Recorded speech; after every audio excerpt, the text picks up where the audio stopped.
سامعین کرام، آپ حضرات نے علماء کرام سے پہلے بھی سنا ہوگا کہ اللہ تبارک و تعالی اپنے مقرب بندوں کو لے کر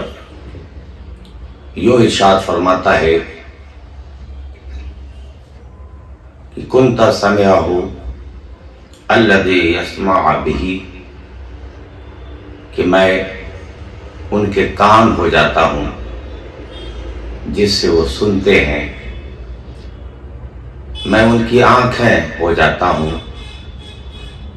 جس سے وہ دیکھتے ہیں، میں ان کے زبان ہو جاتا ہوں جس سے وہ بولتے ہیں، میں ان کے ہاتھ پیر ہوتا ہوں جس سے وہ اپنا کام کرتے ہیں۔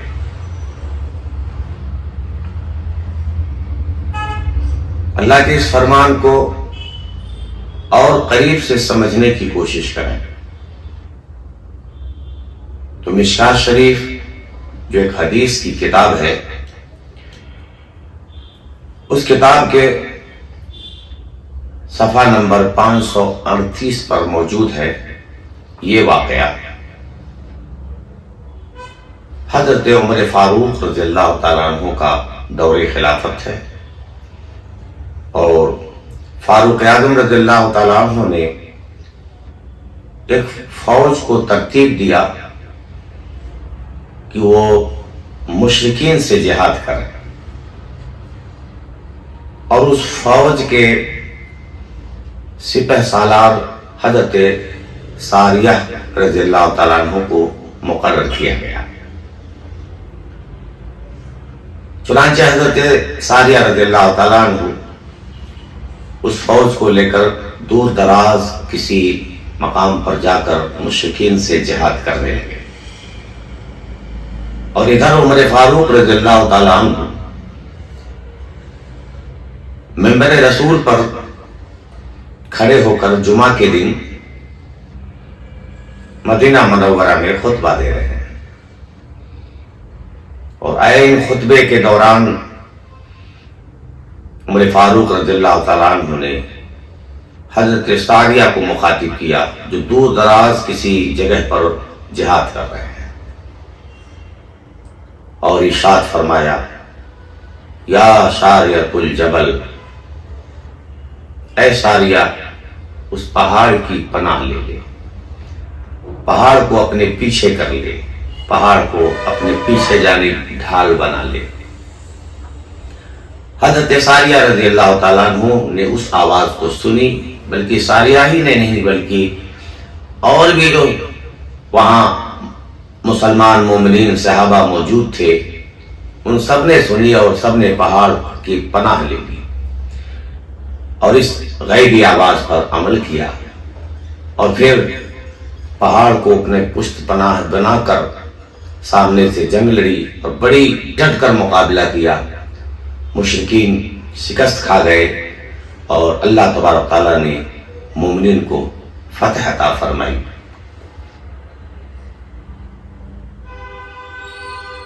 کچھ دن گزرا تھا کہ ایک قاصد میدان جہاد سے مدینہ منورہ تشریف لائے، اور لوگوں سے بتایا کہ ہم نے ایک آواز عین جہاد کے وقت میں آواز سنی، اور قریب تھا کہ ہم شکست کھانے والے تھے۔ جیسے ہی یہ آواز ہمارے کانوں میں آئی، یا ساریۃ الجبل، اے ساریہ پہاڑ کی پناہ لے لے، پہاڑ کو اپنے پشت کے پیچھے کر لے اور سامنے سے جنگ لڑ۔ ہم سب نے اس پر عمل کیا، اور پھر اللہ تعالیٰ نے فتح و نصرت عطا فرمائی۔ پھر ان صحابہ کو اور سامعین کو پتہ چلا جو منبر رسول پر عمر فاروق رضی اللہ تعالیٰ عنہ کھڑے ہو کر خطبہ دے رہے تھے، اور انہوں نے درمیان میں آواز لگائی تھی۔ لوگوں کو پتہ چل گیا کہ عمر فاروق رضی اللہ تعالیٰ عنہ کی وہ شان ہے کہ وہ یہاں منبر رسول پر کھڑے ہو کر خطبہ دیتے دیتے بھی میدان جہاد، دور دراز میدان جہاد میں جو کچھ بھی ہو رہا ہے اسے دیکھ بھی رہے ہیں، اور یہیں سے آواز بھی دے رہے ہیں، ان کو ہدایت بھی کر رہے ہیں، اپنی بات بھی وہاں تک پہنچا رہے ہیں، اور وہ لوگ سن بھی رہے ہیں، اس پر عمل بھی کر رہے ہیں اور فتح بھی پا رہے ہیں۔ مشکات شریف کی اس واقعے سے جو صاحب مشکات نے اپنی کتاب میں اس واقعے کو درج کی ہے،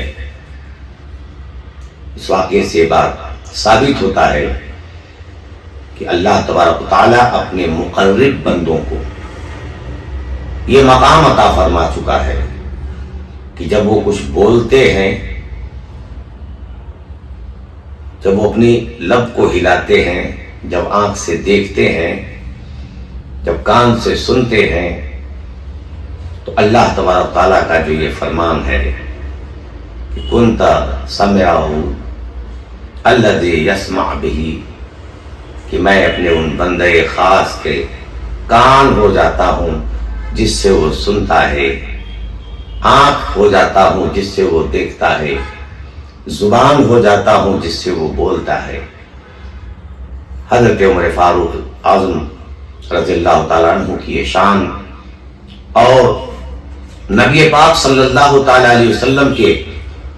غلاموں کی یہ شان